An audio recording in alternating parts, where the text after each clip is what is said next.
자, 요한복음 4장입니다. 요한복음 4장에는 재밌는 게 많다고 했습니다. 왜냐면요, 상징적인 게 너무 많아요. 근데 이 상징적인 게 어떻게 많냐면, 요한복음 2장이랑 똑같이 많아요. 자, 요한복음 2장 잘 생각해 보세요. 거기에 여자 나오죠? 남자 나오죠? 종 나오죠? 물 나오죠?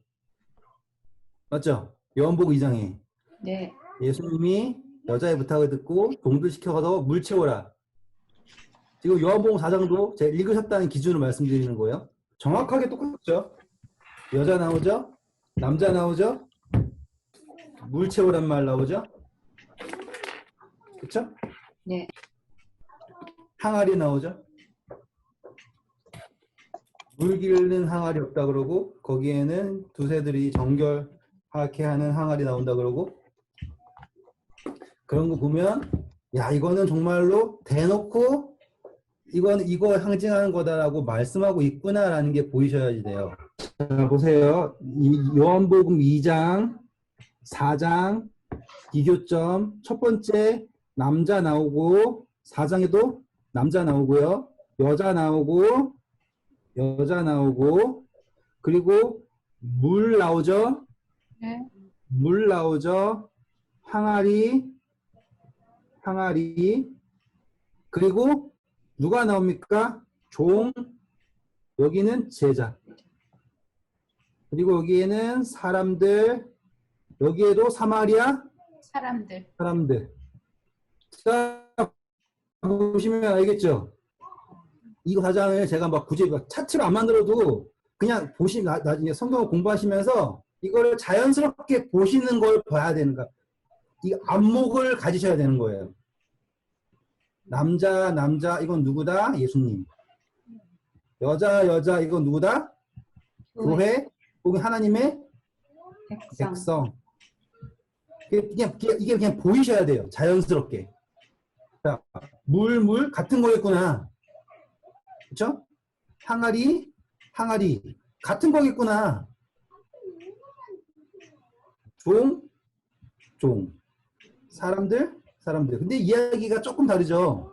여기에서는 종들이 뭐예요? 다 순종하죠. 네. 근데 여기서는 이 종들 제자들이 뭐예요? 제대로 알아들어요? 못 알아들어요? 못 알아들어요. 선물캐죠. 요 차이에.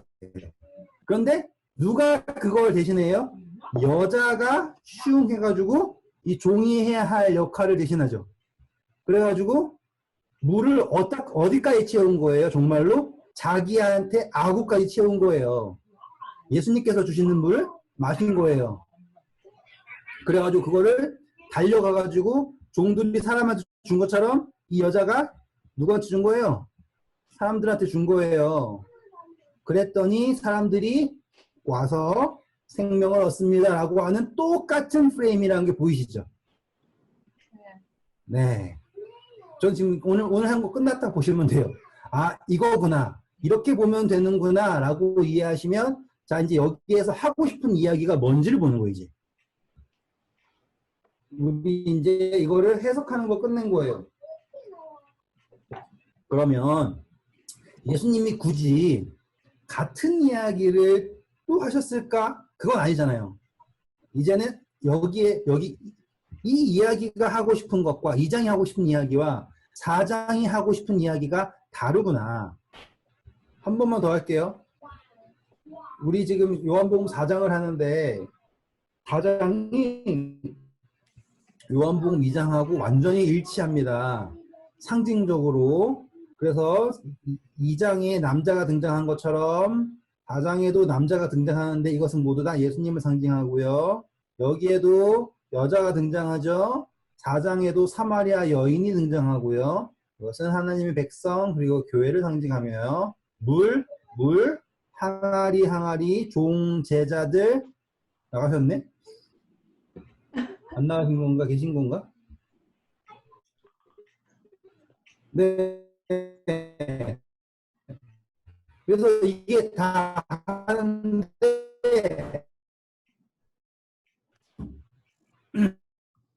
2절 읽어주세요.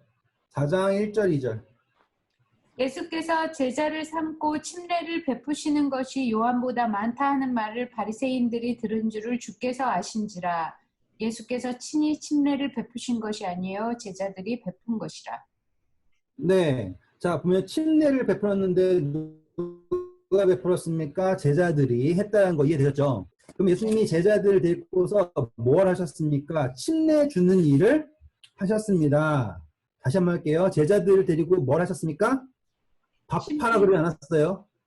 그렇죠?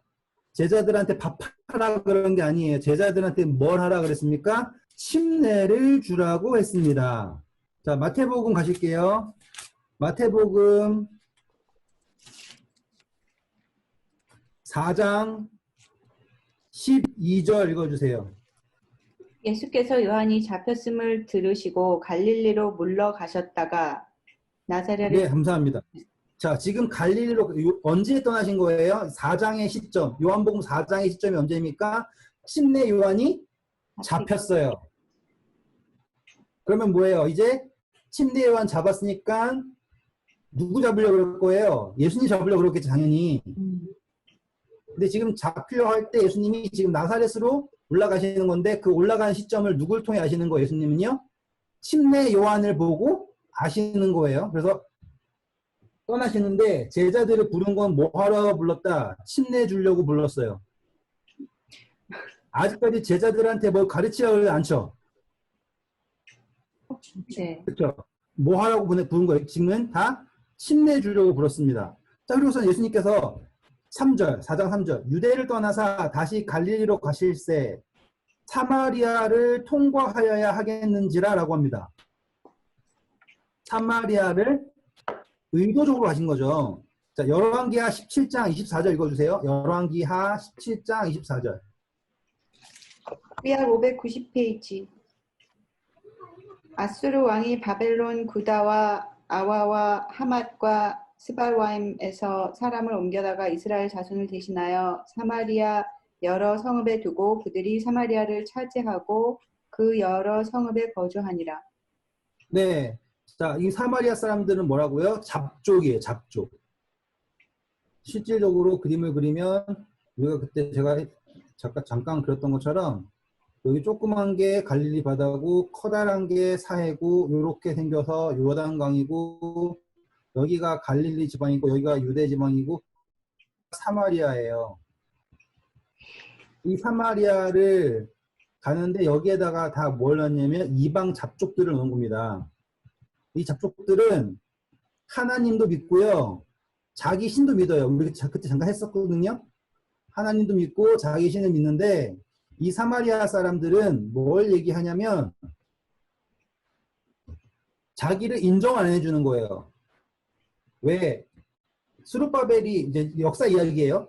바벨론 포로 잡혀갔다 돌아와가지고 성전을 지으려 그럴 때 사마리아 사람들도 우리도 돕겠다 그랬는데 에스겔이랑 느헤미야랑 다 뭐예요? 싫다. 우리는 우리끼리 짓겠다고 해서 그때부터 척을 져요. 왜? 얘네는 더러운 족속이고 유다 민족은 깨끗한 민족이다라고 하는 선민 사상이 해서 척을 진다고요. 그때부터 아예 상종을 하지 않는 상황이에요. 그래서 이 사람들은 여기에 있는 사람들은 유대 민족이라고 하지만 여기에 있는 사람은 아니라고 쳐요. 그런데 흥미로운 점이에요. 이거 꼭 기억하셔야 돼요. 자, 예수님의 사역이 어디에서 한다고 하냐면요. 여기에서 한다 그래요. 그래서 방향으로 하면 어디입니까? 북쪽이죠, 북쪽. 그래서 북쪽에서 가야 될 곳은 어디에 있어요? 예루살렘이죠. 그래서 에스겔서에서도 1장에 하나님의 영이 어디서부터 옵니까? 북쪽에서부터 와요. 상징적으로 북쪽은 하늘, 남쪽은 땅. 상징적으로 제가 적어 놓을게요. 동서남북이 있으면요. 이렇게 있으면 북쪽은 하늘을 상징하고요. 남쪽은 땅을 상징하고요. 서쪽을 하나님이 있는 계신 보좌를 상징하고요. 그리고 동쪽을 세상이라고 해요. 그래가지고 에덴 동산에서 어디로 쫓겨나요? 동쪽으로 쫓겨나죠. 점점 동쪽으로 가는 거예요. 이렇게. 그리고 하나님의 영은 구원은 항상 어디에서 오냐면 북쪽에서 와요. 왜? 하늘로부터 구원이 임하는 거예요. 근데 예루살렘의 위치는 어디냐고요? 남쪽이에요. 이스라엘의 지도가 있으면 남쪽에 있는 게 예루살렘이에요. 그러니까 사실상 예루살렘 상징하는 게 결국에 뭐라는 거예요? 세상이라는 거죠. 근데 예수님은 어디에서부터 온다 그래요? 나사렛 사람이라고 그러죠? 북쪽 갈릴리 사람 납달리여 너 바람 부는 곳이여 하고서 여기에서부터 구원이 오는 거예요. 상징적으로 맞죠? 북쪽에서부터 구원이 오는데 재밌는 거는 항상 구원이 있는 약속이 있는 땅이 예루살렘으로 올 때 어딜 지나야 되는가가 재밌는 거예요. 사마리아예요. 정말 상종하고 싶지도 않은 사람 그 땅, 그 사람들을 지나야지 어디에 올 수 있다? 여기에 올 수 있다예요. 재밌죠?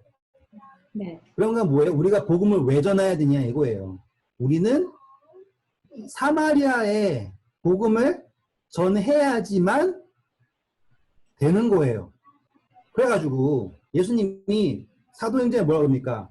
예루살렘과 온 유대와 사마리아와 땅 끝까지 이르러라고 하잖아요. 방향을. 내 증인이 되리라 라고 하잖아요. 그러면 뭐예요? 지금 복음이 확장을 할 때 역시도 뭘 지나갈 수밖에 없는 거예요? 사마리아라고 하는 곳을 지날 수밖에 없는 거예요. 그런데 신기로운 점은요. 이 북쪽에 계신 예수님이 예루살렘으로 올 때 오히려 복음이 어디가 먼저 전파된다예요? 사마리아가 된다예요. 이해되셨죠? 네. 그러니까 그 사마리아라고 하는 상징적 위치가 되게 중요한 거예요. 똑같이 우리도 하늘나라에 가려고 하잖아요. 우리 공부했죠. 하늘나라는 멀리 있는 게 아니라 지금 우리가 있는 거지. 하늘나라 인지할 때 하늘나라잖아요. 근데 그거를 할 때, 하늘나라 갈 때 우리는 뭐 해야 되냐면 사마리아를 거쳐야 되는 수밖에 없는 거예요. 그게 복음을 전한다예요. 여기까지 되셨죠? 되게 상징적으로 되게 재밌는 거예요. 그런데 예수님이 이제 북쪽에서 오셔야 되는데 이제는 어떻게 합니까? 남쪽에서 올라가시는데 그렇죠? 올라가시는데 어디를 지나냐면 사마리아를 지나가야 하시겠대요. 의도적으로. 그런데 거기에 5절 읽어보세요. 사마리아에 있는 수가라 하는 동네에 이르시니 야곱이 그 아들 요셉에게 준 땅이 가깝고. 네, 이 땅이 어디냐면 이제 세겜이라고 하는 땅이에요. 우리 그때 공부했었으니까 한 번만 읽고 넘어갈게요. 창세기 33장 18절 19절. 창세기 33장 18절 19절. 그냥 읽고 넘어갈게요. 야곱이 밧단 아람에서부터 평안히 가나안 땅 세겜 성읍에 이르러 그 성읍 앞에 장막을 치고 그가 장막을 친 밭을 세겜의 아버지 하몰의 아들들에게서 손에서 백크시다에 샀으며. 네, 지금 보시면 이 땅이 세겜이 요셉에게 준 땅이래요. 근데 요셉이 재미있는 게 뭐냐면 요셉이 자식을 낳죠. 에브라임이랑 므낫세를 낳아요. 좀 어려워도 이해해 주세요. 그런데 이 에브라임이요. 차자인데 장자가 돼요. 그런데 이 에브라임이 뭘 대표하냐면요. 이스라엘을 대표해요. 그래서 북방 이스라엘을 너 에브라임아 하고서 구약에서는 계속 에브라임이라고 얘기를 해요. 그리고 유다를 남방 유다 해가지고요. 이스라엘이 솔로몬 이후에 르호보암 때 두 나라 나뉘잖아요. 그래서 북방 이스라엘, 에브라임 족속을 중심으로 북방 이스라엘, 그리고 남방 유다 이렇게 나뉜다고요. 그래서 이 세겜이라고 하는 곳, 이 수가라고 하는 곳에 있는 그 우물이 상징하는 것이 뭐냐면 거기도 누구의 땅이다. 요셉이라고 하는, 그쵸? 하나님의 백성의 땅이다. 라고 하는 거예요. 사마리아 사람이라고 해서 남이 아니라 그 땅이 누구의 땅이다? 하나님의 백성의 땅이다. 라고 하는 것을 강조하는 거예요.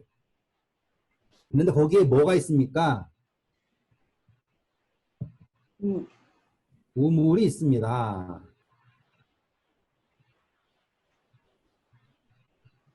근데 이거를 누구의 우물이라고 그럽니까? 야곱. 야곱. 근데 이스라엘 사람, 그러니까 유다인들은 이 야곱의 우물을 먹습니까? 안 먹습니까? 못 먹. 그렇죠. 사마리아에 안 가잖아요.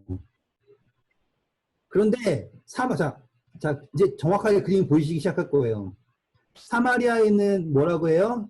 부정한 사람들이죠. 그러면 이렇게 할게요. 죄인이라고 할게요. 그렇죠? 그런데 죄인 안에 뭐가 있다고요? 우물. 야곱의 우물이 있다 이거예요. 우리는 저 사람들이 죄인이니까 글러먹었어 생각할 수 있잖아요. 그게 유대인의 마음이에요. 근데 예수님은 뭘 알고 있어요? 거기 안에 뭐가 있다? 야곱의 우물, 다시 말하면 하나님의 샘이 있다라는 거예요. 보는 관점이 완전 다른 거죠. 그리고 거기에서 누굴 만나죠? 여인을 만납니다. 근데 이 만나는 시점이 재밌습니다. 자, 6절 읽어주세요. 거기 또 야곱의 우물이 있더라. 예수께서 길 가시다가 피곤하여 우물 곁에 그대로 앉으시니 때가 6시쯤 되었더라. 자, 재밌죠? 6시라는 거. 제6시. 성경에 제6시 진짜 많이 나와요. 예수님의 십자가 사건도요. 그리고 이 중요한 모든 이야기는 다 이 정오, 6시는 현재 시간으로 12시 정오입니다. 성경에 나온 시간에다가 6을 더하면은 요즘 시간이에요. 그래서 6시, 이디오피아 가니까 이 사람들은 아직도 그 성경 시간을 지켜요. 그래가지고 맨날 헷갈려요. 성경 시간을 그대로 지켜요. 에티오피아 사람들. 되게 자부심이 강해요. 그거에. 아무튼 이 더운 시기에 여자를 만나죠. 똑같이요. 우리가 묵상한다 그러면 예수님이 십자가 위에서 우리를 만난 시간이 6시예요. 그리고 제9시에 운명하시죠. 되게 감동적인 장면 중에 하나예요. 그런데 이 예수님이 몇 시에 목마르다 그런 거예요? 6시에 목마르다 그런 거잖아요. 물 달라고요.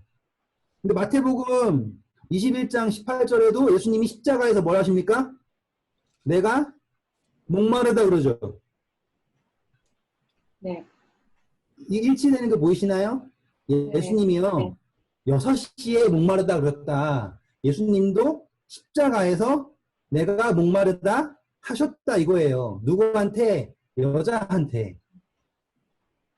그러면 그 예수님의 목마름은요. 무슨 목마름인가예요. 실질적으로 예수님은 정말로 목마름을 느끼신 게 아닌가 맞는가라고 생각할 수 있는데 여기에서 우리가 이해해야 될 건요. 제자들이 나중에 먹을 거 가져오죠. 네. 그렇죠? 먹을 거 가져오는데 예수님께서 말씀하신 게 34절. 예수께서 이르시되 나의 양식은 나를 보내신 이의 뜻을 행하며 그의 일을 온전히 이루는 이것이니라 라고 하죠. 그러면 배고프다라고 하는 것도 음식 배고픈 게 아니네요. 네. 목마르다고 하는 것도요. 같은 거예요. 자, 근데 우리가 공부했던 대로 물은 뭘 상징한다 그랬어요? 성령을 상징한다 그랬죠. 네. 우리 다 공부했잖아요. 네. 그렇다는 건 뭐예요? 지금 예수님께서 배고프시다라고 하는 건 뭐고 목마르다고 하신다는 건 뭡니까? 지금 말씀에 대한 그리고 성령에 대한 이에요. 근데 그분이 말씀이 부족하신 것도 아니고 성령이 부족하신 게 아니죠. 그런데 그분은 누구를 한 거예요? 이거는 뭐예요? 공감. 자, 마태복음 25장에 내가 양과 염소의 비유자에서 내가 배고플 때 너희가 먹을 것을 주었고 내가 목마를 때 너희가 마실 것을 주었고 내가 오해에 갇혔을 때 너희가 나를 찾아왔고 라고 했을 때 예수님이 직접 그랬다는 게 아니죠. 너희 중에 지극히 작은 자에게 베푼 것이 곧 나에게 한 것이다 예요. 그렇다는 건 지금 뭐예요? 예수님은 누구를 대신해서 목마름을 느끼고 계시는 겁니까? 예요. 이 여인의 목마름을 대신해서 하시는 거예요. 그러니까 예수님이 가장 목마르신 시점이 언제냐면요. 십자가인 거예요. 그 십자가에서요. 저를 못 박으소서 막 그 저주하고 난리치는 그 사람들을 바라보시면서 그분이 하실 수 있는 단어가요. 목마르다예요. 왜? 그들 마음속에 뭐가 없는 거예요. 성령이 다 떠나고요. 사단 영만 가득 찬 거예요. 그런데 뭐예요? 그 사람들이 목마르다는 걸 알아요, 몰라요? 모르죠. 그래서 예수님이 그거를 대신 느껴주고 있는 거예요. 그래서 예수님이 뭐라 하신다고요? 내가 목마르다. 그래서 보세요. 지금 예수님이 여자한테 얘기하죠. 물 달라고 하죠. 근데 예수님이 물 달라니까 당신이 유대인인데 나한테 물 달라 그럽니까? 그러죠. 10절 읽어주세요. 예수께서 대답하여 이르시되 내가 만일 하나님의 선물과 또 내게 물 좀 달라 하는 이가 누군 줄 알았더라면 네가 그에게 구하였을 것이요 그가 생수를 내게 주었으리라. 자, 그럼 뭐예요? 지금 너가 목마르다는 거예요. 정말 목마른 사람은 너다. 너가 내가 누군지 알았다면 뭘 달라 그러냐면 색깔 달리해서 선물 되게 엄청나게 중요한 거예요. 예수님이 뭐부터 얘기합니까? 야, 너가 날 알았으면 이렇게 안 했을 거. 이게 아니죠. 너가 뭘 알았으면요. 내가 만일 하나님의 선물과 그리고 내가 너에게 물 좀 달라고 한 이가 누구인 줄 알았다면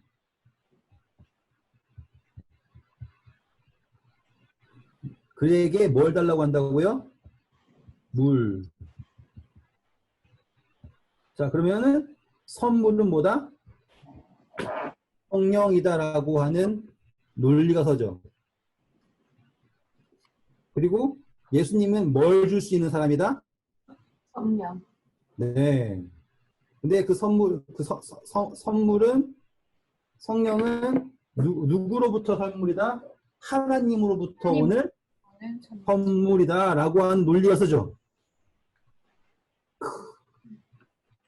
정말 정말 대단한 거죠. 왜냐하면 이 선물이라고 하는 거 먼저 알려주는 거예요. 선물은 그럼 어떤 겁니까? 선물은 대가를 받고 주는 겁니까? 아니면 대가를 안 받고 주는 겁니까? 그냥 주는 거요. 네, 맞습니다. 선물은 대가 없이 준다예요. 하나님의 선물을 근데 그 선물은 뭐 하면 받는다요? 구하면. 그렇죠. 그런데 이게요. 하나가 빠진 게 있어요. 이 고리 중에. 선물, 메시아, 물, 성령 다 나왔는데 빠진 게 뭐냐면 에베소서 2장 8절입니다. 에베소서 2장 8절. 너희는 그 은혜에 의하여 믿음으로 말미암아 구원을 받았나니 이것은 너희에게서 난 것이 아니요 하나님의 선물이라. 네, 다 여기에 빠진 게 뭐냐면 바로 구원인데 거기에 핵심이 무엇이냐? 믿음. 믿음. 그래서 내가 물 달라고 하는 자가 누구인 줄 알았으면 아시겠죠? 물 달라고 하는 자가 누구인 줄을 알면 뭐하며요? 믿을 거죠. 그러면 하나님의 선물을 받아서 무엇을 받을 것이다? 구원을 받는다라고 하는 논리가 예수님의 한 문장에 다 포함된 거예요. 여자는 생각해 보시면 그 당시에 교육 잘 안 받았을 거 아니에요. 네, 예수님이 지금 니고데모랑 얘기해도 니고데모가 못 알아듣잖아요. 니고데모는 당시의 최고 엘리트. 지금 비교가 되지 않습니까? 완전 비교되죠. 최고의 엘리트, 이제는 최고 못 배운 사람. 못 배워도 정말 못 배운 사람에게 예수님이 말하는 거예요. 그러면 최고 엘리트도 이해 못했으면 이 여자는 이해를 할까 못할까요? 당연히 이해를 못해야 되죠. 그런데 이 여자는요 이해를 하지 않아요. 뭐 하냐면요 믿어버려요. 이게 엄청난 차이예요. 이해를 하지 않고요. 이 여자는 믿어버려요. 지금 그 이야기가 다른 거예요. 지금 제가 이 요한복음이 정말 정말 재밌는 건요. 아까 2장의 이야기랑 4장을 비교하니까 이랬죠? 제가 말씀드렸죠? 근데 재밌는 거는 3장의 이야기랑 4장의 이야기를 비교해 보니까 또 엄청나게 새로운 거예요. 그게 정말 성경의 묘미예요. 이게 다 비슷한 것 같지만 이야기가 완전히 달라지는 거죠. 자, 스가랴서 13장 1절 읽어주세요. 물에 관한 거예요. 생수에 관한 거예요. 스가랴서 13장 1절.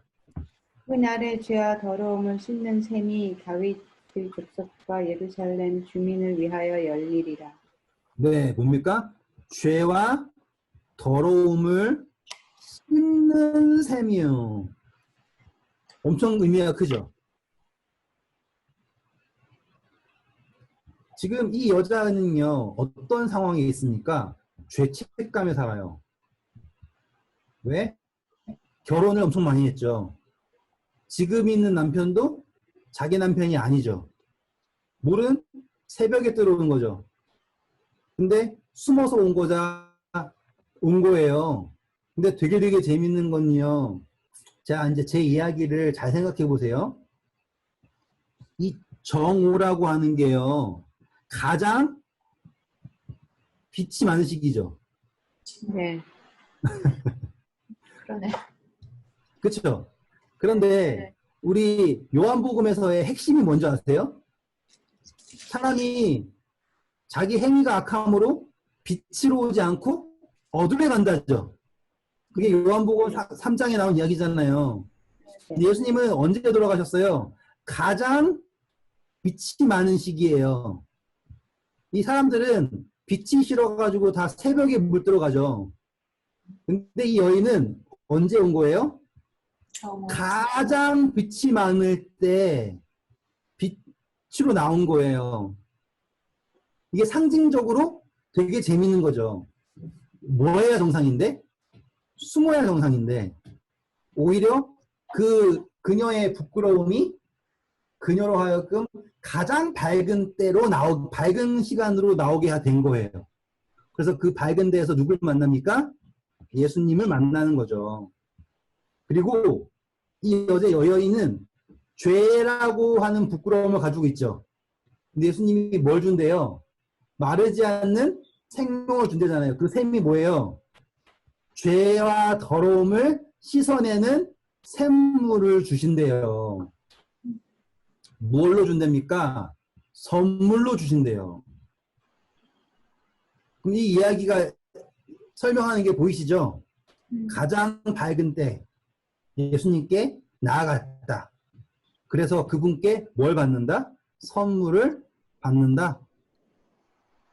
자, 그리고 이사야서 12장 2절 3절 읽어주세요. 2절? 예, 2절 3절. 보라 하나님은 나의 구원이시라. 내가 신뢰하고 두려움이 없으리니 주 여호와는 나의 힘이시며 나의 노래시며 나의 구원이시니라. 예? 이사야서 12장 2절 3절인데 그거예요? 맞아요. 그거예요. 읽어주세요. 쭉 읽어보세요. 그러므로 너희가 기쁨으로 구원의 우물들에서 물을 맞네. 부으리로다. 네. 무슨 우물이다? 구원의 우물.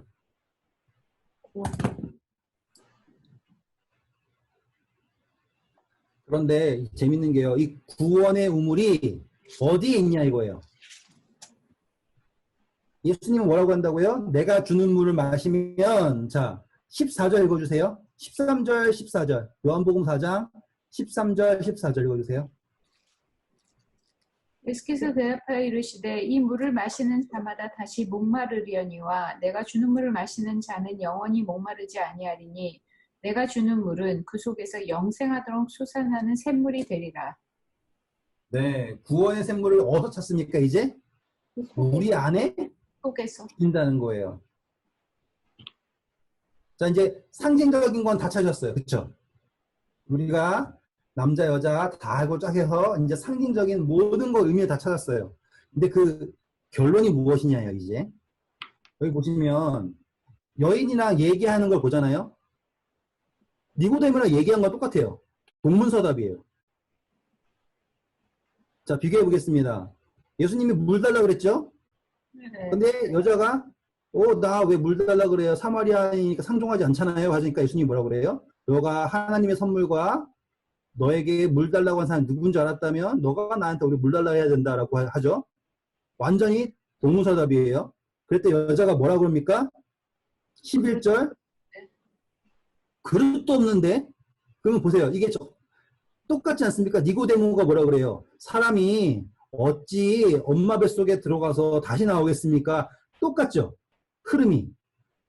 여자도 지금 뭐예요? 뭐야? 당신 물 길른 그릇도 없는데 무슨 물을 달라 그래요? 라고 얘기하잖아요.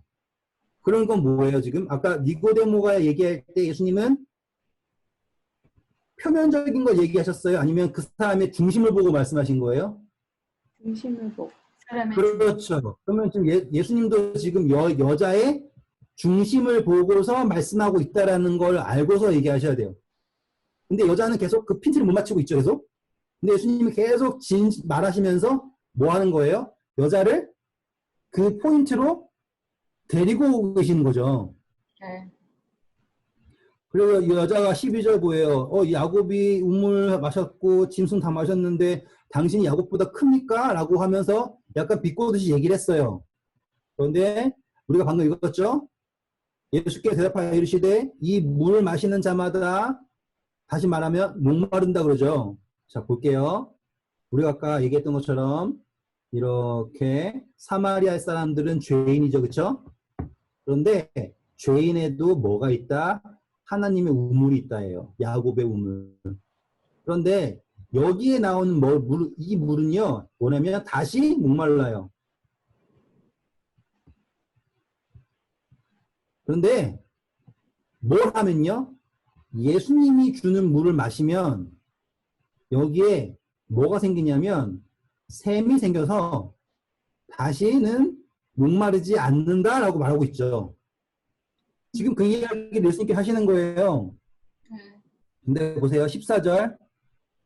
내가 주는 물을 마시는 자만은 영원히 목마르지 아니하리니 내가 주는 물은 그 속에서 뭐 합니까? 영생하도록 솟아난. 예. 이 영생하도록 솟아나는 샘물이 된대요. 자, 예레미야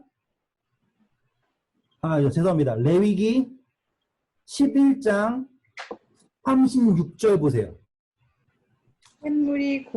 샘물이나 물이 고인 웅덩이는 부정하여지지 아니하되 그 주검이 닿는 것은 모두 부정하여질 것이요.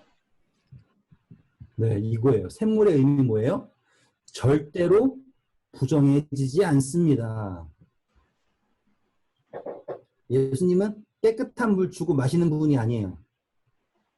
절대로 부정해지지 않는 샘물을 우리에게 주신대요. 엄청나게 멋지지 않습니까? 다시 목마르지 않는다가 아니에요. 절대로 부정해지지 않는 샘물을 우리에게 주시는 거예요. 그리고 그 샘물은 요한복음 7장 37절 39절 읽어주세요. 명절 끝날 곧 큰 날에 예수께서 서서 외쳐 이르시되 누구든지 목마르거든 내게로 와서 마시라. 나를 믿는 자는 성경에 이른과 같이 그 배에서 생수의 강이 흘러나오리라. 네, 맞았죠? 그리고 지금 보시면 예수님, 여인 이렇게 관계가 있잖아요. 근데 예수님이 여인에게 물을 줍니다. 그리고 여인한테 뭐가 생깁니까? 샘. 맞죠?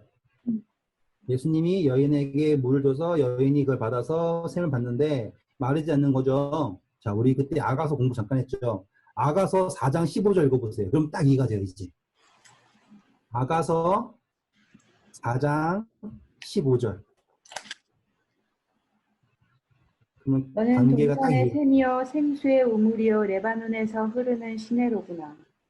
네, 지금 솔로몬이 술람미 여인한테 뭐라 그래요? 넌 동산의 샘이다라고 얘기하는 거예요. 지금 똑같은 거예요. 예수님이 지금 여인에게 뭘 주었어요? 물을 주면서 거기에다가 뭘 주신다라는 거예요. 샘을 주신다고요. 그럼 뭐예요? 아가서에서 솔로몬과 여인의 사랑처럼 예수님이 지금 누구를 사랑하신다라는 거예요? 여인을 사랑한다. 나의 샘이 누구에게 있다? 너에게 있다라고 말씀하시는 거예요. 되게 로맨틱한 거죠? 네. 자, 그리고 마지막으로 예레미야 2장 13절 읽어주세요. 내 백성이 두 가지 악을 행하였나니 곧 그들이 생수의 근원되는 나를 버린 것과 스스로 웅덩이를 판 것인데 그것은 그 물을 가두지 못할 터진 웅덩이들이라. 네, 자, 이 샘의 근원이 누구냐예요? 예수님. 아, 그러면 뭐예요? 예수님을 자신을 준 거죠. 우리 그때 공부했나 뭐 영광을 준다라는 개념 공부했는지 기억하시는지 모르지만 예수님이 이 물을 줬다라고 하는 것의 핵심이 뭐예요? 자신을 줬다예요. 그러면 십자가에서 우리 그분의 자신을 주신 거 제6시에 내가 목마르다 하시면서 자신을 주신 거 매칭이 되시죠? 그랬는데 이 여자는 아직도 잘 이해 못했어요. 그래가지고 자신을 목마르지 않는다 그러니까는 그냥 그것만 이해를 하고 15절 이렇게 얘기해요. 읽어주세요. 여자가 이르되 주여 그런 물을 내게도 주사 목마르지 않고 또 여기 물 길러 오지도 않게 하옵소서. 네, 지금 잘못 이해했죠. 뭐만 본 거예요? 아, 물만 안 길러오면 돼요 라고 생각했다고요. 근데 예수님은 거기를 넘어서는 거예요. 또 어떻게 넘어서려고 하냐면 이 여인 속에 갇혀있는 그 죄의 근원을 드러내시는 거예요. 이 여자의 수치의 근원. 그 다음 줄 읽어주세요. 여자가 이르시되 가서 내 남편을 불러오라. 여자가 네. 아시겠죠? 다 아는 이야기니까 그러는 거예요, 제가. 딱 그 여자에게 난데없이 이야기를 한 거예요. 이 뉘앙스가요, 여자가 막 어떻게 친절하게 얘기하지 않아요. 여자는 지금까지요, 영어 단어로 똑같아요. suspicious한 거죠. 그냥 정말로 그냥 못 믿을, 그냥 난생 처음 본 남자가 제가 상상하잖아요. 저는 약간 이미지가 만약에 원희 집사님이잖아요, 이 여자가. 그러면은 예수님은 맞았어, 한 대 벌써. 아니면 외면당하든지. 뭐래 이러고. 뭐래 이거 왜 헛소리를 하는 거야 이렇게 나왔을 거라고요. 근데 이 여자는요 지금 이 예수님을 외면할 수가 없는 상태인 거예요. 이해되셨죠? 이 여자는요 지금 예수님하고 대화를 둘이서 하고 있다는 것 자체가 부담스러워요. 왜? 남편이 몇이었어요 지금? 5이 있고요. 지금 있는 남편도요 진짜가 아닌 상황이에요. 근데 또 외간 이상한 남자랑 게다가 유대인이랑 말하고 있다는 것 자체가 엄청나게 부담스러운 상황인데 예수님이 계속 여자가 한마디 하면 예수님이 10마디 하죠. 누가 봐도 수작 거는 거잖아요. 그래가지고 하는데 갑자기 남편 이야기 드러내니까 여자가 답답하죠. 그래서 남편이 없다는 말이 예수께 이르시되 내가 남편 없다는 말이 옳도다. 너에게 남편 5이 있고 지금 있는 자도 내 남편이 아니니 라고 하죠. 자, 재밌는 거. 우리 물동이 몇 개였어요? 6개. 지금 여기에 남자들 몇 명 나와요 그러면? 6명. 5명. 6명. 지금 숫자가 완벽하게 일치하는 거 느껴지시죠? 네. 근데 지금 예수님이 지금 몇 번째 남자로 이 여자 앞에 서 있는 거라고요? 7번째. 7번째 남자로 서 있다. 지금 2장에 나온 거랑요, 4장에 나온 거랑요, 그냥 일치한다고 보시면 될 정도로 의도적으로 매칭이 된 거예요, 이렇게. 예수님이 지금 이 여자에게 7번째 남자로 오신 거예요. 완전한 남자로요. 그랬더니 19절 읽어주세요. 19절. 여자가 이르되 주여 내가 보니 선지자로소이다. 이것도요. 여자가 신기해서 얘기한 거 아니에요. 그 동네에서 이 여자만큼 유명한 사람 없었겠죠. 남편을 5 갈아치우고 또 지금도 애인 있는 사람이면 엄청나게 이쁘든지 엄청나게 돈이 많든지 그리고 확실한 거는 겁나 욕먹는다는 거예요. 그렇죠? 유명한 거예요. 이것도 능력이라면 능력이지만 아무튼 유명할 거예요. 그러면 뭐예요? 지나가던 개도 알아요. 이 여자가 그런 여자라는 거. 그렇다는 건 이 예수님도 어떻게 흘려들어서 알 수도 있죠. 이 여자는 뭐라고 하는 거예요, 지금? 엄청나게 비꼬면서 얘기한 거예요. 아, 내가 보니까 뭐 선지자 같네요. 정말 대단한, 이렇게 얘기하는 거예요. 아니, 정말 신님, 어떻게 알았어? 이런 느낌이 아니에요. 그런데 이 여자가요, 예수님이 이 여자의 죄를 드러냈는데, 우리는요, 누군가의 죄가 드러나면 어떤 느낌이 들어요? 되게 부끄럽고 도망치고 싶고 막 화가 나잖아요. 신기하게도 죄가 드러나면요, 화가 나요. 그게 사단이 분노한 거예요. 사단이 분노할 이유가 없어요. 죄송해요 해야 되거든요. 근데 숨겨졌던 죄가 드러나면 화부터 나요. 그런데 우리 인간이 인간의 죄를 드러내면 화가 나는데 예수님이 우리의 죄를 드러내잖아요. 그러면요, 용서의 느낌 받는 거예요. 용서. 이 여자가 이 죄가 드러났는데 뭘 깨달았냐면 용서라는 거를 깨달았어요. 여기가 전환 포인트예요. 여기가 이 여자의 질문의 전환이에요. 그 전까지는 헛소리였거든요. 그런데 이 여자가 정말로 난데없이 본론을 얘기하는 거예요. 생각해보세요. 만약에 이게 제정신의 이야기면은 물 좀 주세요. 그러면 물 드릴게요. 마시고 가세요. 이래야 되는데 물 좀 주세요. 그랬더니만은 내가 준 물을 마시면 다시는 못 마시. 이 얘기했다가 남편이 어디 있냐.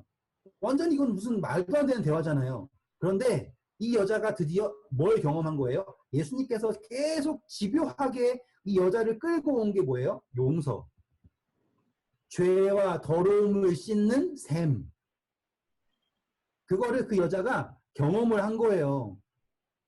그럼 그러면 예수님이 너 남편 데려와라. 너 남편 다섯이고 지금 있는 남편도 네 남편 아니다라고 하는 게 칩으로 느껴지지 않고요. 그 분명한 죄에 대해서 용서를 느낀 거예요. 아시겠죠? 예수님은요, 우리의 죄를 두루뭉실하게 용서해 주시는 분이 아니에요. 왜요? 두루뭉실하게 용서하잖아요? 그럼 사단도요, 이 용서를 절대적으로 안 봐요. 그래서 예수님이 모든 죄를 어떻게 한다 그래요? 기록된 대로 심판한다 그러죠? 절대로 두루뭉실하게 하지 않으신다고요. 그래서 그분의 용서가 절대적일 수 있는 거예요. 근데 이 여자에게 내 남편을 데려오라고 하는 건요, 절대적인 용서를 그녀에게 경험하게 하신 거예요. 예수님이 중풍병자에게 내 죄를 사하였다라고 하죠. 앞으로 한 모든 이 이적들이 뭐예요? 죄를 용서함으로 병이 낫는 거잖아요. 이 여자도 지금 그 죄의 용서를 겪은 거예요. 그런데 이 여자의 마음속에 죄의 용서는 무엇을 해야지 얻을 수 있는 겁니까? 제사를 드려야지 용서를 받는다라는 인식이 있는 거예요. 그 당시에 이 제사는 예배였죠. 예배. 그러니까 이 여자가 드디어 본론을 깨닫고요. 예수님에게 다음과 같이 얘기하죠. 읽어주세요. 20절부터. 우리 조상들은 이 산에서 예배하였는데 당신들의 말은 예배할 곳이 예루살렘에 있다 하더이다. 예수께서 네, 자, 분명하죠. 이 여자가 뭐라 그럽니까? 내가 죄인이라는 거는 나도 알고 모든 사람이 알아요. 난 이 죄를 용서받고 싶었어요. 그래가지고 어디에서 예배를 드려야 되는데, 자, 여기 산이 두 개가 나오죠. 이 산이라고 하는 건요, 그 당시에 여러분, 제가 너무너무 어려운 질문을 막 하는 것 같지만, 에발산 아세요? 저주를 선포하고 축복을 선포한 산 있어요. 에발산, 그림신산 이렇게 해가지고요. 신명기에 모세가 서가지고 한 산이 있어요. 그 산을요, 이 사마리아 사람들은요, 그 축복의 산, 에발산 그거를 이 성지라고 생각했어요. 그래서 이 산에서 예배를 드려야 된다고 생각했어요. 근데 유다인들은 어디에 생각해요? 예루살렘이라고 그러죠. 근데 이 사람은 사마리아 사람이죠. 그래서 어디에 갔겠어요? 축복의 산을 갔겠죠. 에발산을. 그러니까 이 산에서 예배를 드렸는데, 죄 번제를 드렸는데, 용서를 받아요, 안 받아요? 용서를 못 받는 거예요. 마음에 평안이 없는 거예요. 왜? 자기가 아무리 번제를 드려도요, 마을 사람들은 다 이 여자를 뭐라 그래요? 죄. 네, 죄인이라는 창녀라 그러는 거예요. 그래가지고, 그러면 이제 예루살렘에 가면 되나? 근데 예루살렘에 갈 수 있어요, 없어요? 갈 수 자체가 없어요. 그러면 이 여자는 어떤 느낌이에요? 용서를 받을 수 있나요, 없나요? 용서를 받을 수 없다라고 말하는 거죠. 근데 뭐 하고 뭘 받고 싶은데? 용서는 받고 싶은데. 그랬더니 예수님이 20절, 30절, 21절 말씀하세요. 읽어주세요. 예수께서 이르시되 여자야 내 말을 믿으라. 이 산에서도 말고 예루살렘에서도 말고 너희가 아버지께 예배할 때가 이르리라. 너희는 네. 알지 보세요. 이 산도 아니고요. 예루살렘도 아니고 아니라고 말하는 거예요. 근데 그거를 언제라고 하면 그럴 때가 왔다라고 말씀하시죠. 그 다음 읽어주세요. 너희는 알지 못하는 것을 예배하고 우리는 아는 것을 예배하노니 이는 구원이 유대인에게서 남이라. 아버지께서 참되게 예배하는 잠시만요. 자, 차이가 뭐냐면 여기는 뭐예요? 알지 못하고서 하는 거고요. 예루살렘은 뭐 하고 있다? 알면서 예배한 것 뿐이에요. 근데 뭐냐면 구원이 어디서부터 나온다고? 유다로부터 나온다. 누구예요? 예수님이 글로 온다라는 거예요.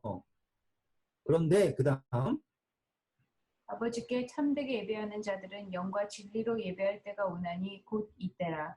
아버지께서는 자기에게 이렇게 예배하는 자들을 찾으시느니라. 네, 신령과 진정, 영과 뭐라고 그랬어요? 뭐였어요? 영과 진리로 예배할 때가 오나니. 네.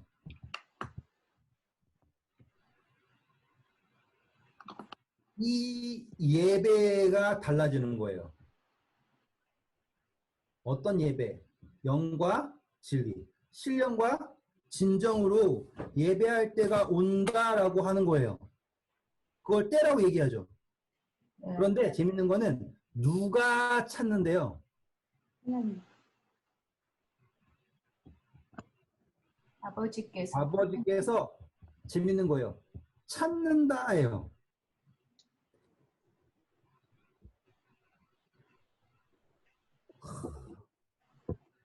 자, 제가 읽어볼게요. 아버지께 참되게 예배하는 자들은 영과 진리로 예배할 때가 오나니 곧 언제라고요? 이때라. 네, 아까 네. 이거를 강조 안 했어요. 이때다.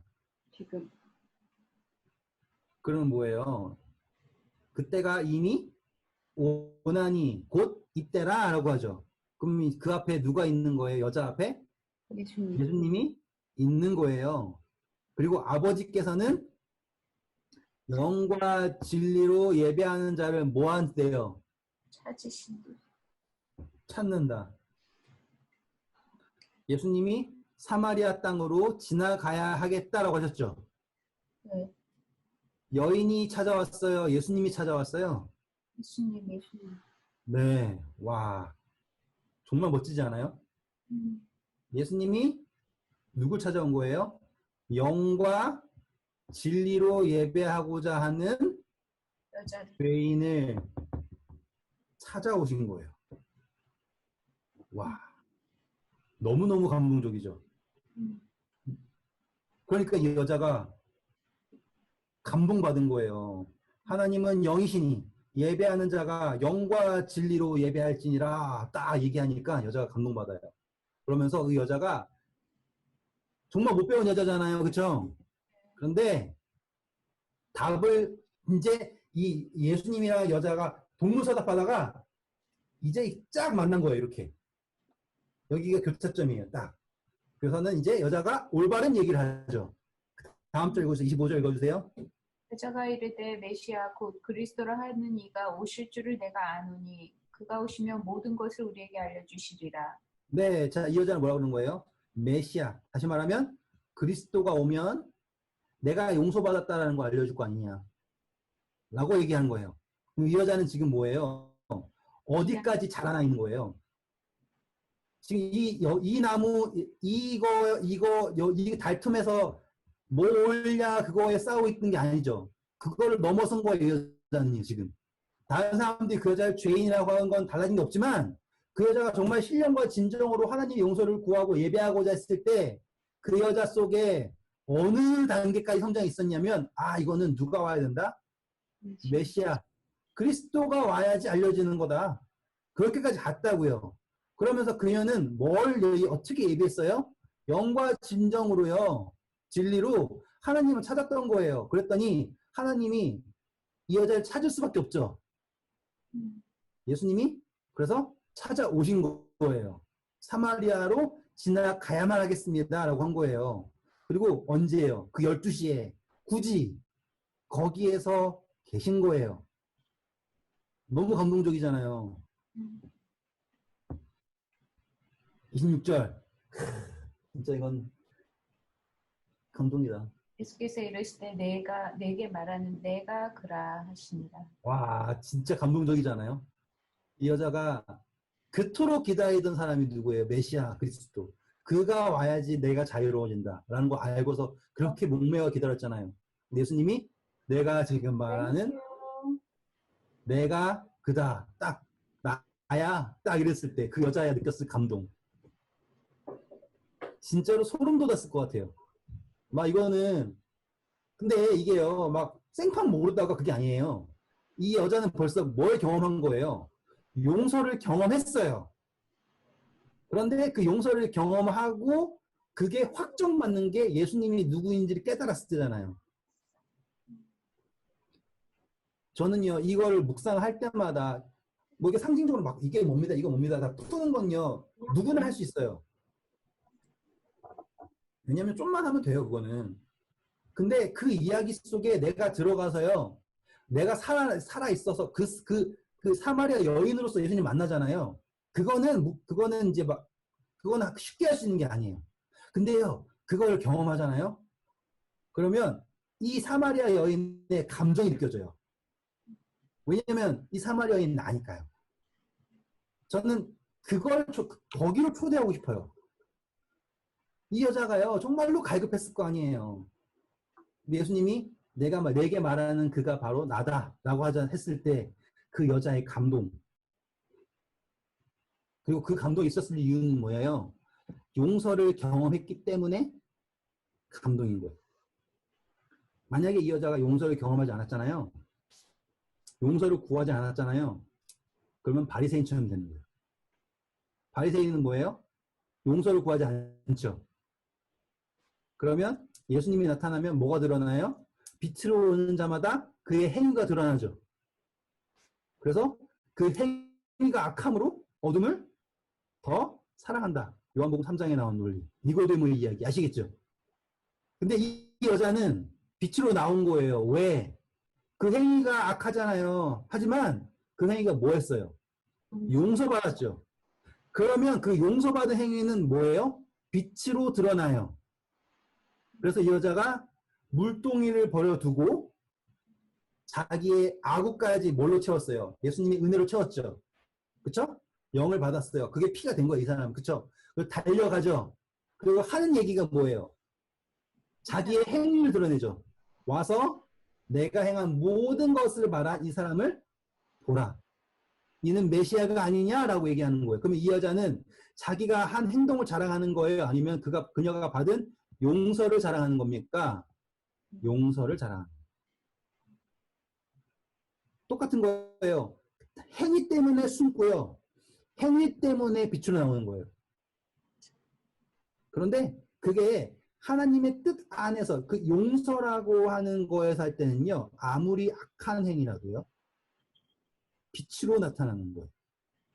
이해되셨죠? 우리가 그때 공부했을 때 이렇게 하나님 있잖아요. 하나님 안에서 하는 건요. 다 의미를 가져요. 하나님 밖에서 하는 건요. 선한 행위, 악한 행위 이게 의미가 없다고요. 왜? 이거는 없는 거잖아요. 이해되셨죠? 우리가 앞에 했던 그 개념과 똑같은 개념이 여기 있는 거예요. 지금 이 여자는 분명히 악한 행위를 했어요. 사람들 보기에. 하지만 그 악한 행위가 어디로 들어왔을 때, 예수님 안에 들어왔을 때 용서를 경험하고 그것이 뭐 해야 돼요? 빛의 열매를 맺죠. 이게 이 사마리아 여인의 핵심 이야기예요. 예수님은 그걸 하기 위해서 여기에 와가지고 목마르다 하신 거예요. 내가 목마르다, 내가 배고프다 라고 하시는 이유가 그거라고요. 제자들을 보내죠. 제자들한테 뭐라 해요? 양식을 구해오라고. 제자들은 가가지고 열심히 빵 사왔어요. 예수님은 뭐예요? 내가 원한 양식은 그 양식이 아니다. 그랬더니 조금 있다가 누가 양식을 잔뜩 가져와요? 여인이 온 동네 사람을 데리고서 나오는 거예요. 예수님이 말하는 거예요. 저게 내 양식이다.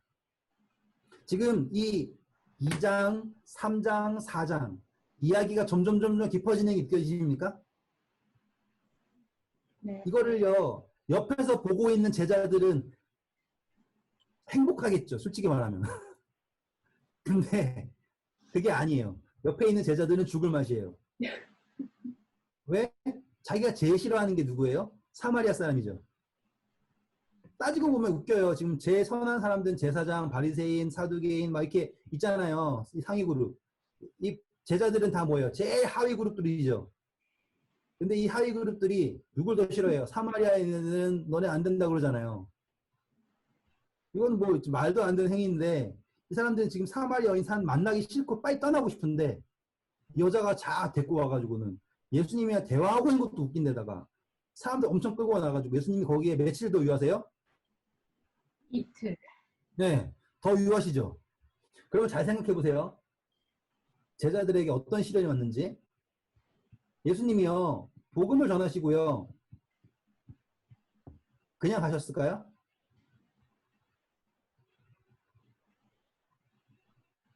침내주라 그랬나? 제자들. 그렇죠. 이건 무조건이에요. 사마리아 여인이 신령과 진정을 예배한 자를 찾아왔잖아요. 그렇죠? 예수님이 찾아와가지고 야 너 잘 만났다 안녕 하고 가셨을까요? 아니에요. 사마리아 여인 뭐 받아야 돼요? 분명히 침례를 받아야 돼요. 왜? 물과 성령으로 거듭나야 되잖아요. 이건 무조건이에요. 예수님 침례줘야 돼요? 아니죠. 누가 침례줘야 돼요? 제자들이 줘야 되죠. 지금 이 이야기예요. 제자들은요 죽을 맛이에요. 한 명도 아니고요. 몇 명을 줘야 돼요 이제? 보세요. 마을 사람 다. 마을 사람들 다 믿죠. 40절부터 42절 읽어주세요. 사마리아인들이 예수께 와서 자기들과 함께 유하시기를 청하니 거기서 이틀을 유하심에 예수의 말씀으로 말미암아 믿는 자가 더욱 많아 그 여자에게 말하되 이제 우리가 믿는 것은 내 말로 인함이 아니니 이는 우리가 친히 듣고 그가 참으로 세상의 구주인 줄 알미라 하였더라. 네, 와, 엄청나요. 자, 이제 비교해 볼게요, 이제. 우리, 요한복음 2장, 예수님이 예루살렘 가셨죠?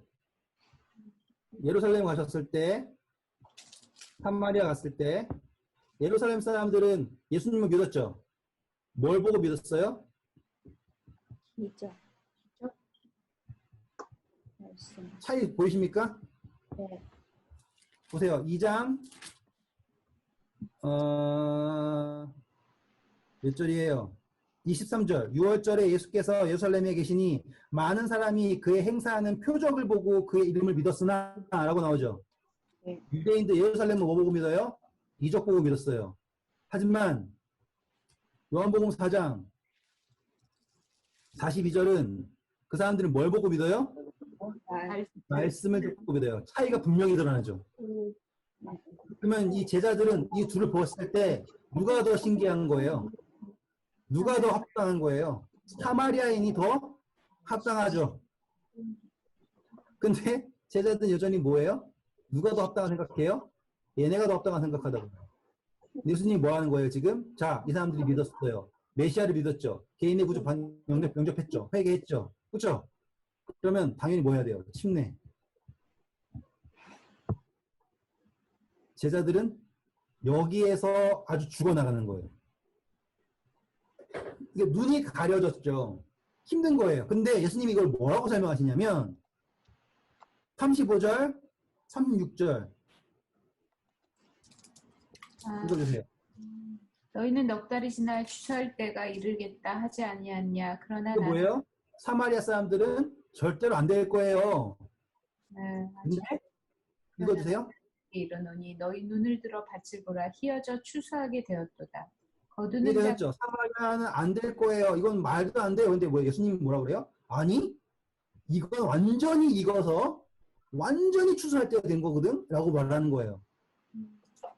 오히려 예루살렘에서 말씀하시지 않은 거를 정말로 추수할 때가 된 거야. 자, 봐라. 믿잖아. 올 때가 됐잖아. 너네가 아니라고. 이건 뭐예요? 유대인들이 사마리아인은 안 돼라고 하는 건 누구의 생각이라고요? 너희들의 생각이라고요. 근데 구원은 누구의 판단이라고요? 예수님의 판단이라고요. 보라, 희어져? 추수할 때가 되었다. 그 다음 절. 거두는 자가 이미 삭도 받고 영생에 이르는 열매를 모으나니 이는 뿌리는 자와 거두는 자가 함께 즐거워하게 하려 함이라. 그러니까 핵심인 거 뭐예요? 거두는 자. 뭐예요? 지금 제자들한테 얘기하는 거예요. 자, 너네 보고 내가 거두라 그러는데 너네가 이걸 판단할 이유가 있냐 없냐예요. 판단할 이유가 없어요. 왜? 이미 뭘 받았으니까. 삭슬 받았잖아요. 이해되셨죠? 그러니까 제자들이 이미 성령을 너네도 공짜로 받았잖아 이 말이죠. 삭시라고 하는 구원입니다. 지금 여기서. 구원. 구원. 네. 이게 좀 몰랐었어. 그러니까 이거 성령 받았다가 아니라 지금 내가 다른 사람들을 전파하는 이유는요. 내가 구원 받았기 때문에 복음을 전파할 수 있는 거예요. 구원의 조건은 그러니까 복음 전파의 조건은 내가 구원 받았기 때문에 전파하는 거예요. 이걸요. 이제 또 뭐 헬라어 가지고 막 장난을 하면요. 이걸 구원을 받고 있는 거예요. 현재 진행형이에요. 그러니까 내가 구원을 받으면서 동시에 복음 이런 느낌이에요. 근데 중요한 건 뭐예요? 지금 이 시기를 판단하는 거 우리에게 있지 않다. 조건을 판단하는 것도 있지 않다.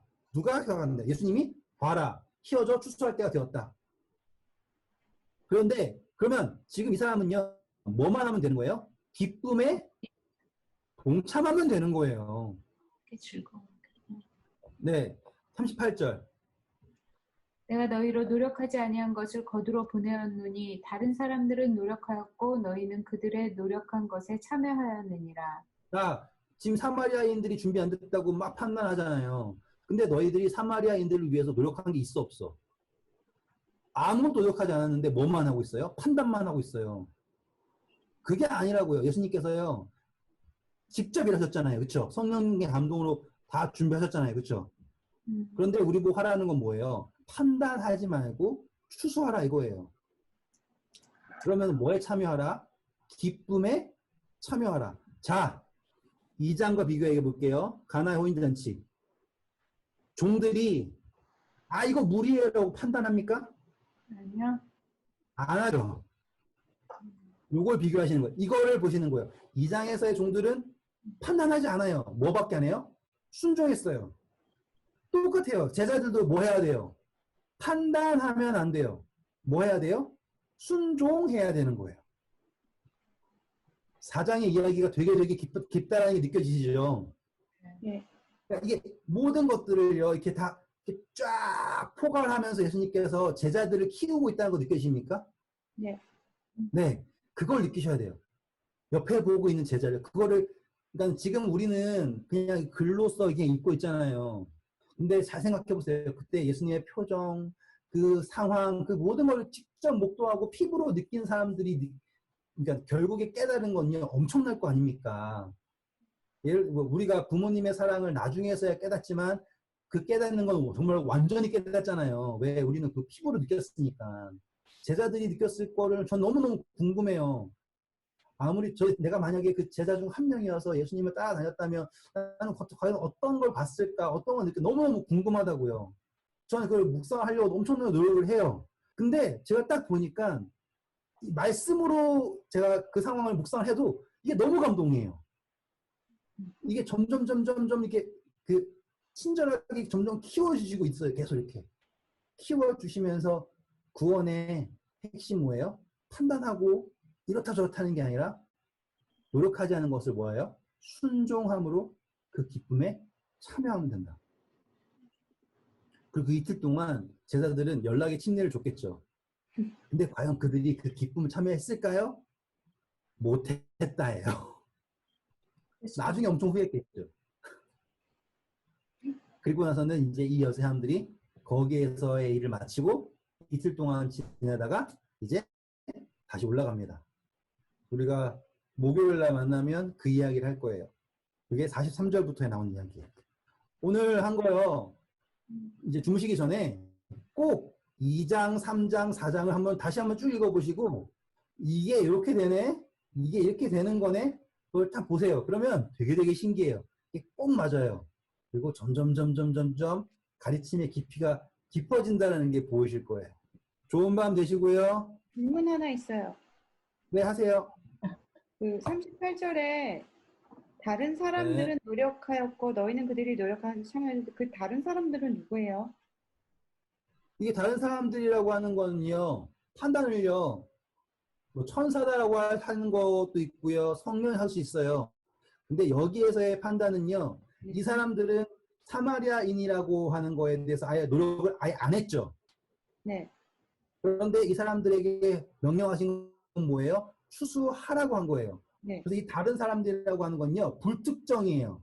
하지만 중요한 것은 예수님께서, 하나님께서 명령하셔서 그 사람들을 구원하기 위하여 노력한 모든 존재를 포함하는 게 다른 사람이라고 보시는 게 현명하다고 생각해요. 네. 네. 되셨죠? 네. 좋은 밤 되시고 꼭 한번 다시 읽어보세요. 2, 3, 4장. 그러면 이게 꼭 맞아 떨어질 거예요. 네. 좋은 밤 감사합니다. 되세요.